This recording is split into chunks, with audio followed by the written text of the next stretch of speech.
month of November, UN 1267 Council Committee. So, China placed a hold on the joint India US proposal to designate Lashkar e Taiba Commander Shahid Mahmood under UNSC 1267 committee list of terrorists affiliated to Al Qaeda and ISIS. Now, about the UNSC 1267 committee, it was set up in 1999, which was updated in 2011 and 2015. It maintains the list of terrorists affiliated to Al Qaeda and ISIS. Any UN member state can propose the name of a terrorist or a group to be added into the consolidation list. Placing a hold, the rule of 1267 committee states that the name of terrorist can be added only according to the no objection procedure.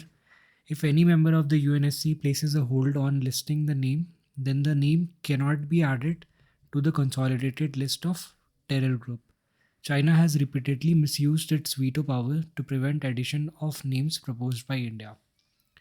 If any country places a hold on the proposed name, then 1267 committee is bound to resolve such issues within 6 months.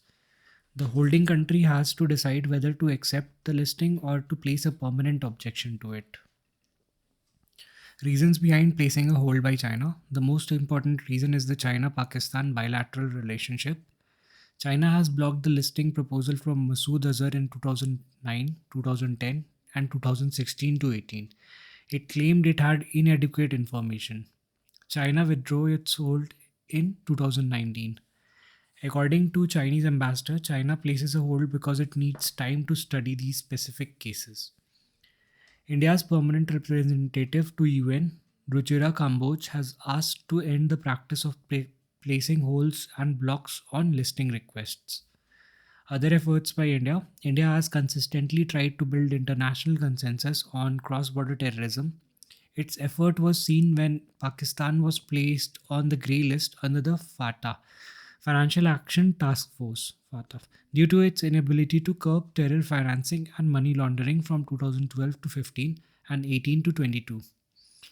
India and US have built their own separate list of most wanted terrorists with a view to eventually receive global cooperation on banning them. Now, Pakistan taken off from the FATF's grey list. Pakistan has been taken off the grey list of the Financial Action Task Force after 4 years. Now, FATF is an intergovernmental body which has been established to promote effective implementation of legal and regulatory measures on combating money laundering, terrorist financing, and other related threats to the integrity of the international financial system. It is a policy making body which works to generate the necessary political will to bring about national legislative and regulatory reforms in these areas.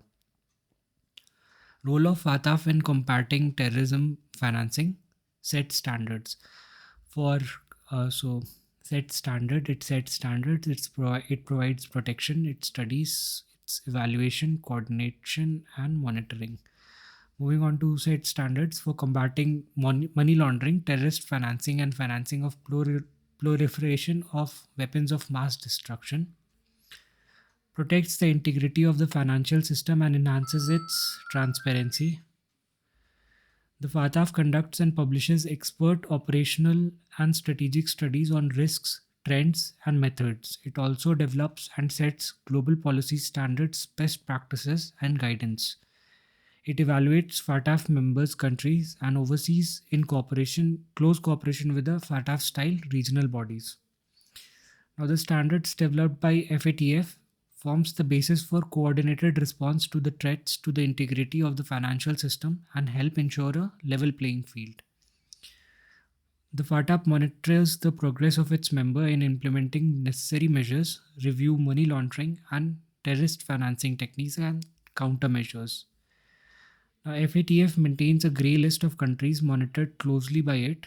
These are countries that have, in the assessment of FATF, failed to prevent international money laundering and terrorist financing. They are therefore on a global watch list for bad behavior. Countries on the list are the Philippines, Syria, Yemen, UAE, Uganda, Morocco, Jamaica, Cambodia, Burkina Faso, South Sudan, and the tax havens of Barbados, Cayman Islands, and Panama. Now, countries on the grey list. FATF calls grey list countries as jurisdiction under increased monitoring. These countries have to comply with certain conditions laid down by FATF, failing which they run the risk of being blacklisted or the high risk jurisdiction subject to call for action. Their compliance is periodically reviewed. FATF has said that Pakistan has completed two action plans comprising a 34-point task list in the period since 2018.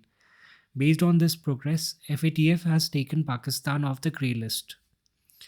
Moving on to UN Security Council Counter-Terrorism Committee, India hosted a special meeting of United Nations Security Council's Counter-Terrorism Committee. The Counter-Terrorism Committee was established by the UN Security Council 1373 in 2001. It was adopted unanimously in September 2001 in wake of September 2001 terrorist attacks in the US. The committee, comprising all the 15 UNSC members, were tasked with monitoring and implementation of Resolution 1373, which requested countries to implement a number of measures intended to enhance their legal and institutional ability to counter terrorist activities at home, in their region, and around the world. The resolution also calls on states to become parties as soon as possible to the relevant international counter-terrorism legal instruments. The permanent representative of India to UN currently serves as the chair of CTC for 2022.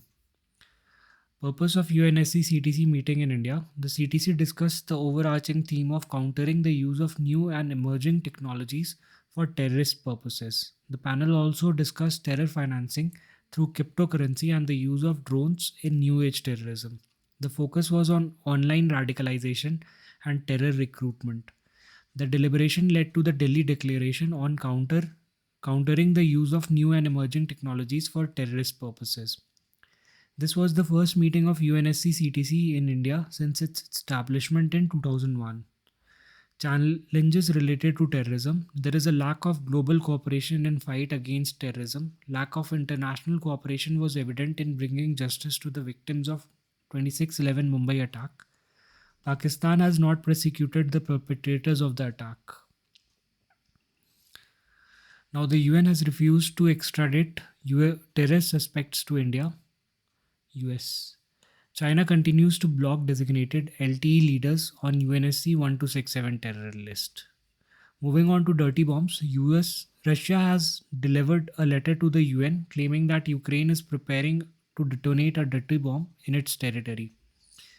Now, a dirty bomb, which is a radiological dispersal device, is a weapon that combines conventional explosive like dynamite and radioactive materials like uranium. The primary objective of a dirty bomb is to create panic, confusion, anxiety by hurling radioactive dust and smoke into the atmosphere. It has been long feared as a potential weapon of terrorists. A dirty bomb doesn't contain highly refined radioactive material as is used in a nuclear bomb. Instead, it uses radioactive materials from hospitals, nuclear power stations, or research laboratories. This makes them cheaper and quicker to make than nuclear weapons. Difference between a dirty bomb and a nuclear bomb is that a dirty bomb is not a nuclear bomb, but a psychological weapon. A nuclear bomb creates an explosion that is millions of times more powerful than a dirty bomb. A dirty bomb, rather than being a weapon of mass destruction, is a weapon of mass disruption, where contamination and anxiety are the major objective. Moving on to scorched earth tactics, the German Chancellor has said that Russia president is using scorched earth tactics to win the war against Ukraine. Now, the scorched earth tactics forms a part of the military strategy which seeks to destroy anything that could be of use to enemy, including energy, supplies, bridges, provision stores, agricultural fields, road and railway links, etc. The destruction could be carried out by enemy or the retreating army of a country which does not want invaders to use its resources. Harming civilians as part of this strategy has been banned under the 1977 Geneva Convention. Examples of scorched earth tactics can be found in the American Civil War in 1864 when Union General William Tushman Sherman and his soldiers burnt everything in sight as they marched towards the Confederate areas. The campaign, known as the March to Cease, played a major role in breaking the will of Confederacy and hastened the end of Civil War.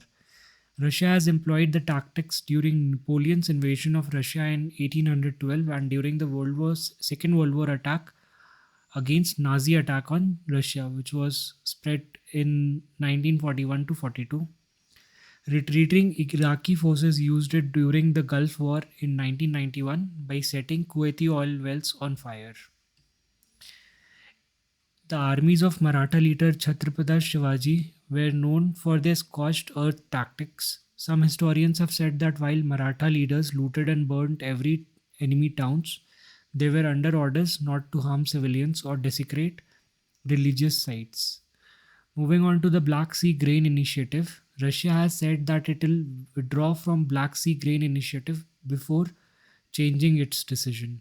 Russia withdrawal might have exacerbated the global food crisis. Now, about the Black Sea Grain Initiative, Ukraine is amongst the largest exporters of wheat, maize, rapeseed, sunflower seed, and sunflower oil globally.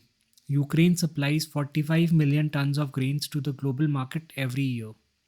Exports from Ukraine were hampered due to the Russia Ukraine war.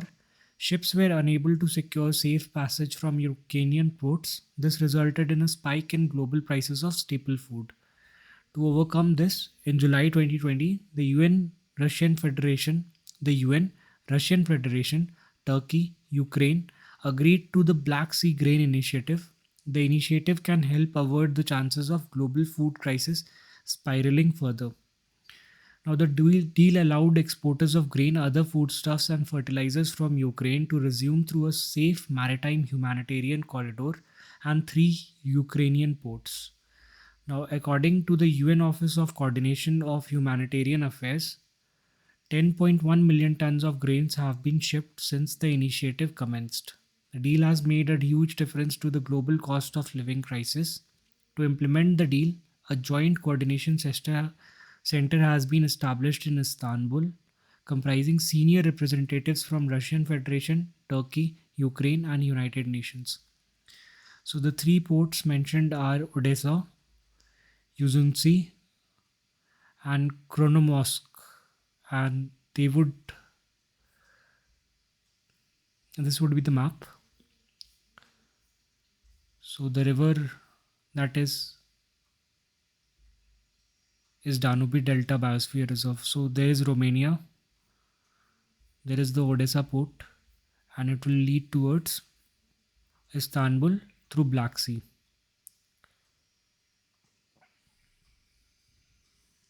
Moving on to 19th India ASEAN Summit, the Vice President has led India's delegation at the 19th ASEAN India Summit in Phnom Penh, Cambodia. Now, key highlights from the 19th ASEAN India Summit. ASEAN and India adopted a joint statement announcing the elevation of the existing strategic partnership to comprehensive strategic partnership.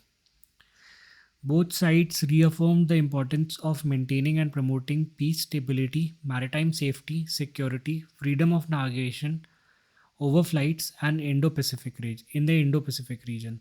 They agreed to enhance cooperation in the space sector through establishment of tracking, data reception, and processing centers in Vietnam and Indonesia. Now, India-ASEAN relationship timeline. India-focused engagement with ASEAN started in 1992 when India launched its Look East policy and became a sectoral dialogue partner of ASEAN. In 1996, India became a dialogue partner and subsequently a summit level partner in 2002.